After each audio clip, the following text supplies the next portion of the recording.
before we start the video, I'd like to ask you guys to please consider subscribing to the channel and liking the video, as it helps the channel grow. So, let's get into it.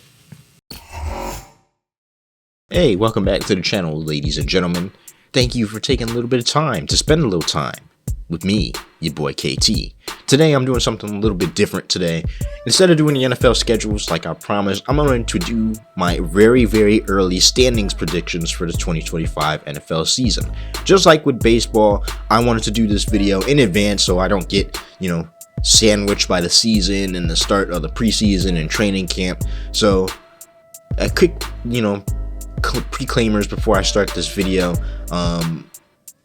This is a very early prediction. None of this stuff can be final by any means of the imagination. None of this stuff is final. Things change during training camp. Guys get hurt. Teams still add pieces during training camp and all that. So take this video with a grain of salt. If you don't like some of the stuff that I might say about your specific team and fan base, or a specific how your team will perform in the 2025 NFL season, take my words with a grain of salt. This is very early. They haven't even started training camp yet. This is just something to get up on the channel, and this may change later into the off season. But for now, I'm gonna go over each division in the NFL. I'm not gonna do each one in one video, so today we're gonna start with the NFC East, a division that I think is pretty much clear cut and dry. I think it's the most clear-cut division in football. I think we got the team that's really going to be the best in that division. Per baseball, like I did with the baseball video, I really think I'm going to go from worst to first. So keep an eye out for that. Hopefully, this division will be better than expected. But I don't think so. I don't think it's going to be all that great.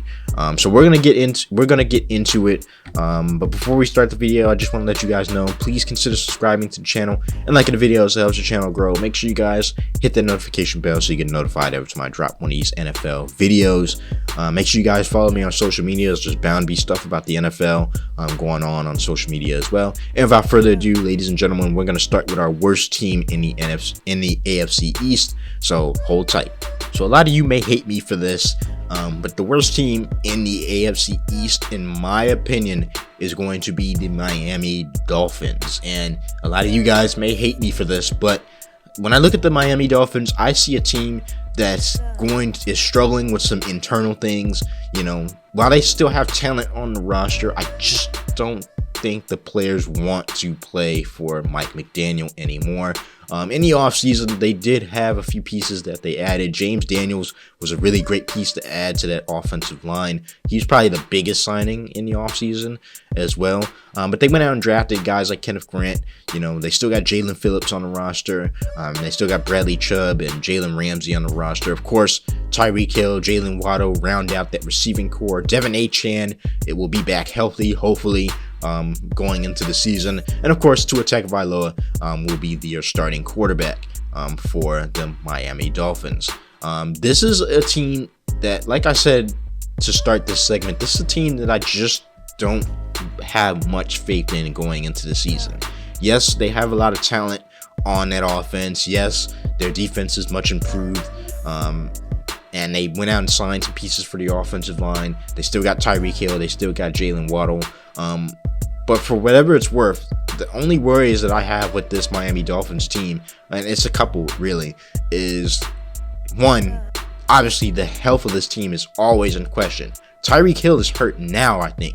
I think he's dealing with an issue right now during OTAs. Now, like I said, it's still early, so it probably won't make too much of a difference, but the health of this team is always in question.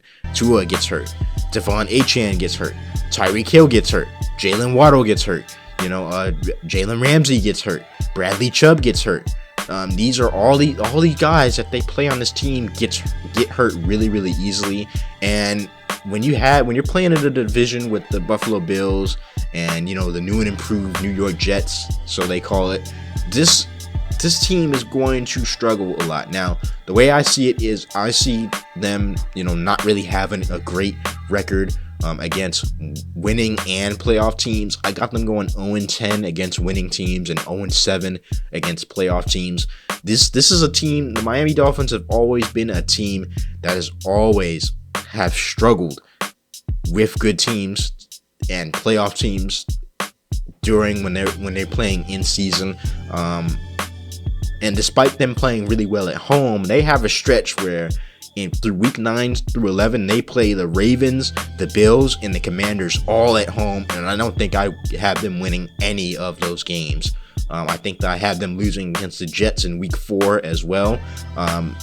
While I have them going 6-1 against losing teams, teams like the Falcons and teams like the Browns and the Carolina Panthers, teams like that, it's very difficult to win games when you can't beat teams not only in your own division but winning teams as well. And they've consistently shown us that they're unable to do that. Couple that with the fact that players, I just don't feel like they want to play for Mike McDaniel anymore. I feel like they may have peaked and they might have missed their window a couple years ago. That all culminates into a 6-11 record for the Miami Dolphins. While I don't think they'll be just outright terrible, there's a lot of these games that I do think could be that could be swing games. They might be able to pick up a win in week 4 at home against the New York Jets. It probably won't accumulate to much. I still think they're going to be pretty bad. But it's very early. Like I said, none of this stuff is confirmed. They could make a move to be able to improve their team and to be able to improve their chances in that division. I just don't think so. I got the Miami Dolphins going 6-11 in that division. It's just the health of Tua Tagovailoa and the health of this team in general. Couple that with the fact that they don't play well against good teams.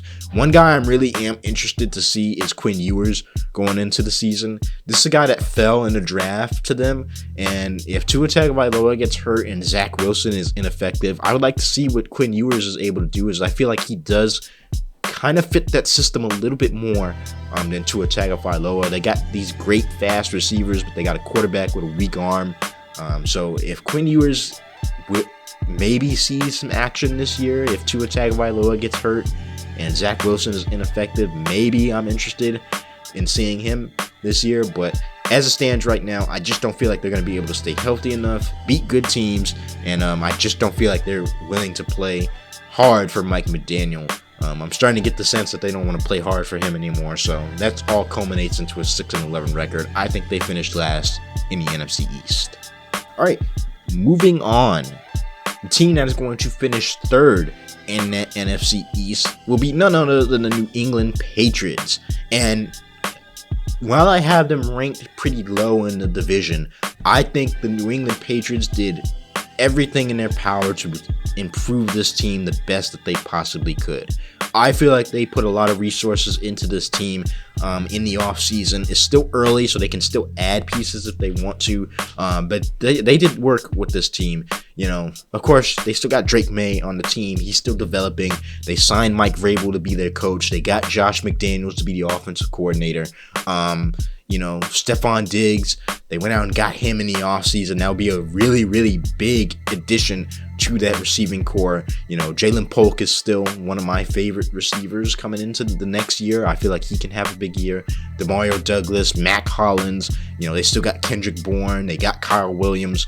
They still have Hunter Henry in that tight end room along with Austin Hooper. They revamped their offensive line as well. Garrett Bradbury is now going to be the center if he wasn't there already. Morgan Moses at the right tackle. And then they drafted Will Campbell in the first round to play their left tackle position. They went out and signed, a really big performer in Milton Williams to play their DT position. Christian Barmore is still there. They went out and got Harold Landry III to be another pass rusher on their team. Robert Spillane to be the interior linebacker. Carlton Davis to be their outside corner. They still got Kyle Duggar. Jabril Peppers is still one of the better safeties in the league. Hopefully Christian Gonzalez can stay healthy because that guy is locked down. And their nickelback will be Marcus Jones. This team is really, really, really improved over, in this past offseason. They did a lot of moves to get better. I have the New England Patriots going 7-10 to start the season. And while I think it's a much improved team. They're still rebuilding. They still got some question marks going into the year. I think their running back position could be a little better. As it stands now, they have the 30th ranked schedule in the National Football League. So that, like I said, this was just a precursor to the season. A lot of this stuff can change.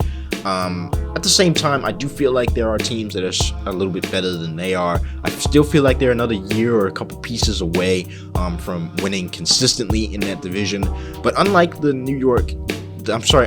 Miami Dolphins, to say the least, they're not on the decline. And they don't have many issues in that organization. They don't have guys that they're willing to trade. The running back position could be a little bit better, but that's why they drafted Travion Henderson, who I think could be a really, really big addition to their team. Like I said, they're there. They're getting there. Just a few more pieces, man. Just a few more pieces. I still think they lead a little bit more to that pass rush, in my opinion. Their linebacking core could be a little bit better as well. And of course, you always want to add for depth as well.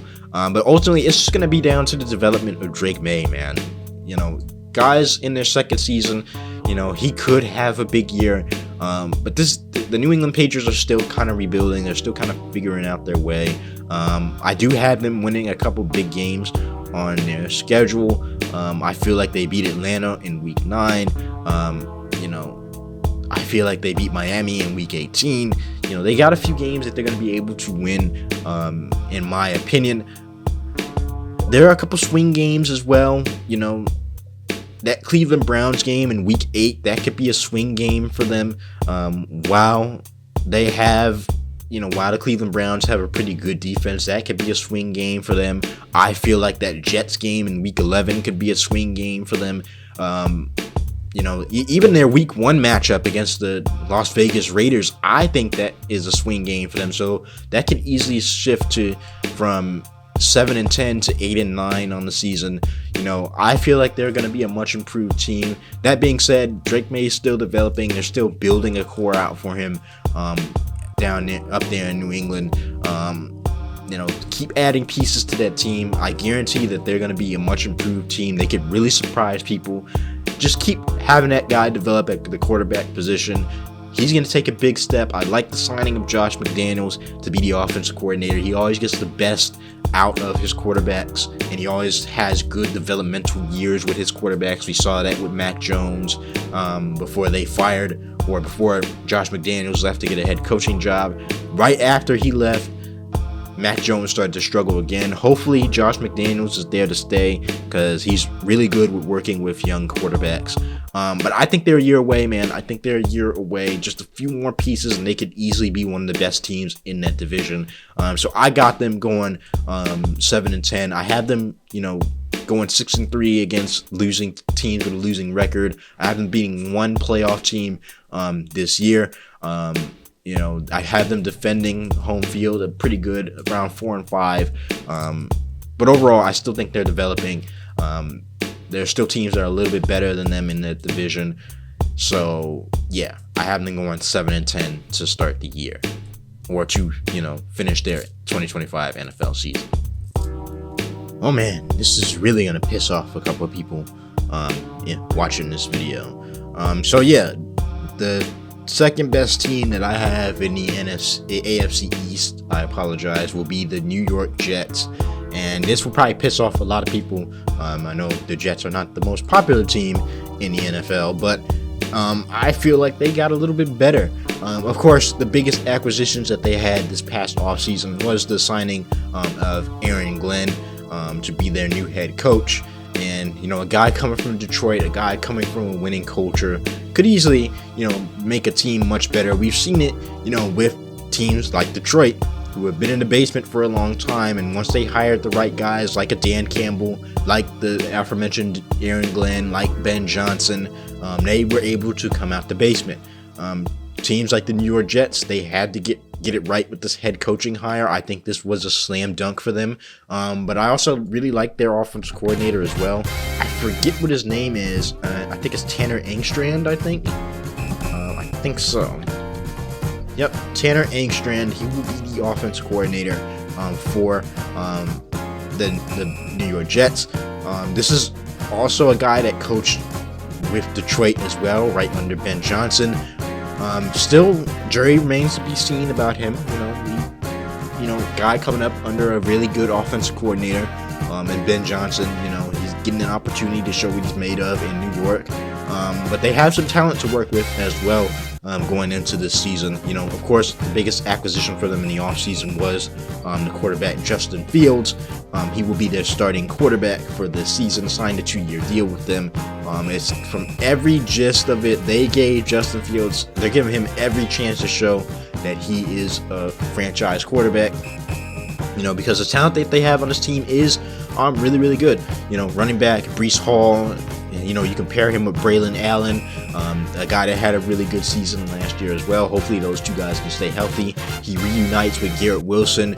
Allen Lazard is also on that wide receiver room. Lazard had a very disappointing year last year, as thinking that he was with Aaron Rodgers, that was going to work, but that just didn't work that way. They also went out and got a fellow face in Josh Reynolds, a guy who played in Detroit for a couple years. Malachi Corley is still on the team. Tyler Johnson is still on the team as well. They drafted Mason Taylor, who I think is a really, really good tight end. A guy that they don't talk about enough as far as tight ends. They got good offensive linemen as well. Olu Vashunu will finally have his chance to start at left tackle if he wasn't doing that already. They're getting back Elijah Vera Tucker. Hopefully he can stay healthy. Joe Tippmann will be the center for them. And of course they drafted Armand Menbu to be the right tackle for them. Defense hasn't really changed at all. They still got Will McDonald there. Derek Nunati is now on the team as well. You got Quinnen Williams. What more is there to be said about him? Jermaine Johnson will round out the other end spot. Linebacking is kind of weird for them. They got a few names that I'm interested in seeing, but Quincy Williams in the Sam linebacker spot could be a pretty good signing for them as well, depending on what system Aaron Glenn is going to be running. Of course, you got Sauce Gardner, you got Michael Carter the second. I do think their secondary can be improved on, as well as what's his name? I think his name was DJ Reed. He left in the offseason for Detroit, of all places, I think so. I'll check that again. Overall, the Jets team hasn't really changed much. They're still the same Jets team. They just really added a quarterback and a new tight end and a new right tackle. Not too much has changed with this team. They did lose some pieces, of course, but this is going to be a team that I'm going to be watching with Aaron Glenn being that guy in Detroit. He seems like a guy that's going to be a very passionate head coach for the New York Jets, a coach that they haven't had in a long time. They got an interesting offensive coordinator to go with him. I think the GM has made a lot of good moves for the New York Jets. Ultimately, I have them going 10-7 on the year. I have them being 6-3 at home, 4-4 on road games. 3-6 against winning teams, 7-1 against losing teams, and 2-5 against playoff teams. And I know it's going to piss off a lot of people to have the Jets rated this high, but the thing about me having them this high in the division, finishing second behind the Buffalo Bills, is that one, the New England Patriots and Miami Dolphins, especially teams like the Dolphins, they're in a decline. I think they missed their window. And then for the New England Patriots, I feel like they're still, improving on the team. That being said, I feel like the Jets were really only a quarterback away for a couple years, as they had a really, really good defense and some good pieces on offense, but they never really had that quarterback position. Now they're taking a shot on a guy that they really should have drafted back when he was coming out into the NFL. And now they have a guy who's familiar with them, because not only did Aaron Glenn coach in Detroit, but he also played against Justin Fields, or coached against Justin Fields when he was in Detroit back when Fields was in Chicago.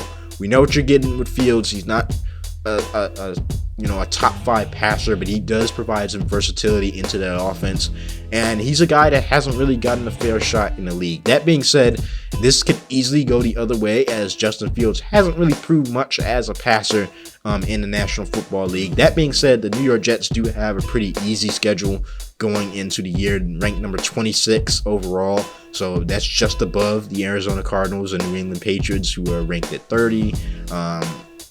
This is a team that could really easily win a couple games.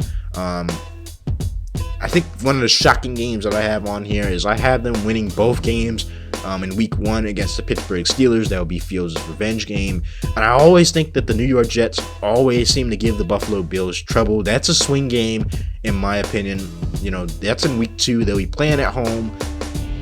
That's a swing game for them. I feel like Buffalo could very easily blow them out. At the same time, the Jets always seem to give the Bills a little bit of trouble every once in a while. It's always those early season games that you don't see coming. But, other than that, I have them defending their home field pretty well. I feel like they're going to beat teams like the Dolphins.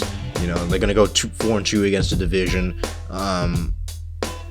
They got Dallas. They got Denver in week 5 and 6. Those are swing games. I have them losing those games, both in week 5 and 6 against Dallas and Denver. Those could easily be swing games for either one of them as well.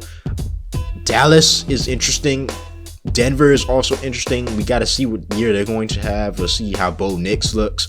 Other than that, there's not really many games that I feel are controversial. That week 12 game against Baltimore, I clearly have them losing.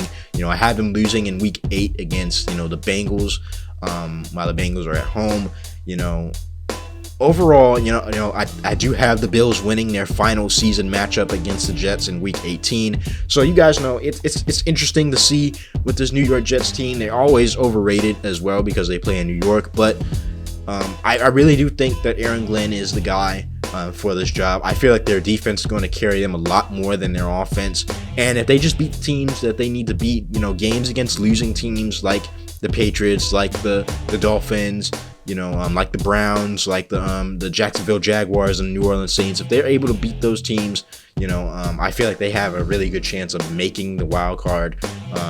That being said, they're going to be competing with a lot of teams in the AFC. It's a tough AFC. But I think Aaron Glenn is the guy for the job. I think they got the quarterback that they wanted. I really do think that the New York Jets could be a really good team going into next year. Therefore, I have them finishing second in the division, only second to this next team that I'm getting ready to talk about. And to the absolute shock of absolutely nobody, I have the Buffalo Bills finishing first in the AFC East. This was pretty much a foregone conclusion in my opinion. The Bills are the Bills. They play in the AFC East. This is pretty much a foregone conclusion for me. They didn't do too much in the offseason. Not that they really needed to. What else is there to be said about the Buffalo Bills? Now, currently, the Buffalo Bills have the 23rd ranked schedule in the National Football League, and they're coming in with a roster that's pretty much the same as last year. You got the MVP Josh Allen, James Cook to round out that running back spot along with Ray Davis and Ty Johnson. Khalil Shakir had a big year last year. They went out and got Elijah Moore as well. Keon Coleman, I'm really predicting to have a big year. That guy does seem like he has the makings to be a really, really good wide receiver in the NFL. Curtis Samuel will now join them on that team. They went out and got Joshua Palmer from the Chargers. They got Laviska Shenault Jr., again, a guy that's a great special teamer, along with KJ Hamler. Tight end positions rounded out by Dawson Knox and Dalton Kincaid. Same offensive line, except for a couple pieces maybe have moved around. Defense still the same. Greg Rousseau. They added to, they re-upped on Ed Oliver. Joey Bosa is now, joining the team along with AJ Espinoza to round out that other DN spot. That's going to be an interesting signing. Joey Bosa has been hurt for the majority of last season and a couple seasons before that. But it's always guys like Joey Bosa that come out and have the big years. Coming off an injury. They still got Matt Milano. He was hurt last year. That guy's a really, really good weak side linebacker. Terrell Bernard will be playing the middle linebacker. Dorian Williams looking like the Sam. You got Taylor Rapp to play your secondary spot. Your strong safety spot. DeMar Hamlin will take over the free safety spot. Teron Johnson still pretty good corner. I don't know if they still have Tre'Davious White. I think they do. I think they re-signed him back this season, but Tre'Davious White has been is on the decline of his career. He hasn't really been all that great. Of course, the main thing with this this team is the offense. The offense is going to be the selling point for this Buffalo Bills team. We do the same thing every year with this Buffalo Bills team. We always ask the same questions. Can Josh Allen carry this team? The Buffalo Bills are gonna be regressing. Really, it's not that hard to figure out. We saw it last year. He didn't really have the top end talent that he had years prior, and he still was able to get it done. He's still able to lead his team to the playoffs. That being said, it's always the playoff situation, especially against Mahomes. That's a different conversation altogether. But we know Josh Allen will probably lead that team to win that division again, as I just don't think the other teams are just that good. Joe Brady is the new offensive coordinator for the Buffalo Bills.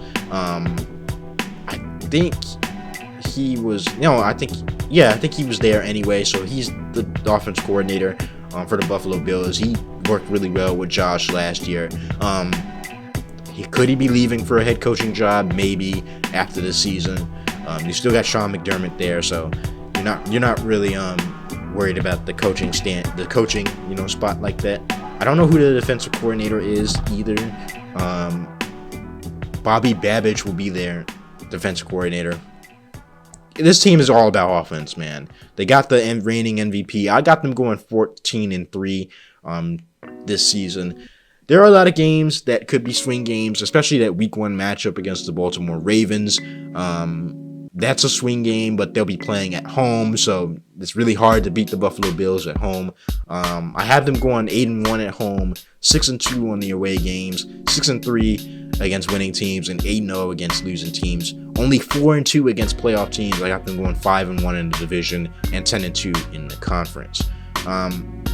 They have a weaker schedule than most teams. I feel like they lose that game in week 2 against the New York Jets. That's another swing game. I feel like that could be swapped to the other team as well, to the Bills. But overall, that week 9 matchup against Kansas City could be swapped to them as well, because Kansas City always seems to give Buffalo trouble. But my reasoning for that was more of, the Buffalo Bills always beat the Kansas City Chiefs in the regular season. When it comes to playoff time, they don't usually beat them. Another swing game that you could say I could change would probably be the week 12 matchup against the Houston Texans. The Houston Texans will be at home. They had a couple moves that were really puzzling this offseason, especially the disintegration of their offensive line. So that kind of leads me to be skeptical about them.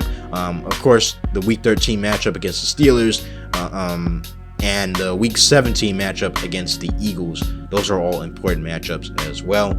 I got them going 14-3, but you could easily, if you swap those games around, they could easily still be one of the best teams at 12-5. But overall, I got them going 14-3. I just think their offense will carry them. I feel like Josh Allen will carry them to where they need to go. We keep doing this every single year with them.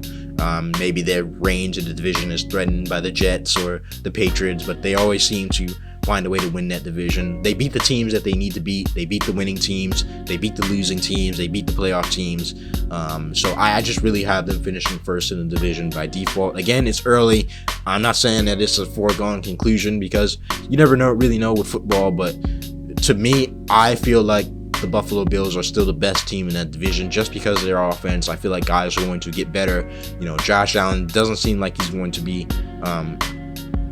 regressing anytime soon. They got good depth at positions. I feel like they'll be able to win that division pretty easily. That being said, when you're talking about the playoffs, that's different, but that will be a conversation for another time. I got the Buffalo Bills finishing number 1 in the AFC East. And that will pretty much wrap it up, man. Pretty straightforward division in my opinion. I did use the playoff predictors website to be able to do all the schedule stuff. I think it's a pretty straightforward division. I have the Bills winning it. I do think teams like the Jets and Patriots will be really, really improved. Meanwhile, teams like the Dolphins are probably going into the decline as of this moment. One thing I'm really excited to see is, the Jets. If any team can challenge the Bills, it'd probably be the Jets in that division. I feel like the Jets will go an interesting 4-2 in that division, because I do feel like they steal one of those games against the Bills. But the Bills are always the top team. in the regular season. They don't really do much when they get to the playoffs, especially when they go against Patrick Mahomes. If you want to disagree with me about the first 2 games of the season, you can. If you want to disagree with me about the Chiefs game, you can. But the Bills are the top example of a regular season team. They don't do much in the playoffs, but they always do enough to be able to take control of that AFC East, as there really isn't a team in that division that's there yet. I feel like the Jets are getting close. I feel like the Patriots are getting close, but I still think they're a little bit behind. When you got the MVP on your team, you're always going to be a little bit better than other teams. This was pretty much a straightforward division, in my opinion. It's not a weak division, but it's not necessarily the strongest either. So I got the Buffalo Bills finishing first in that division. I think it's going to be competitive for the first part of the season, but then you'll start seeing them pull away later in the season as well. So yeah, that will pretty much end this video. If you agree or disagree with anything in this video, please leave your comment in the comment section. I know I probably ticked off a couple fans in the comment section as well, so don't be too mad at me. Again, this is all just really early predictions because we're not even at training camp yet, so I'm doing this in advance just to get something up on the channel. And of course, football is starting to gain popularity again because we're getting closer to training camp and stuff. So this is all just preliminary. Stuff can change, things can happen, guys can get hurt, guys can miss a season.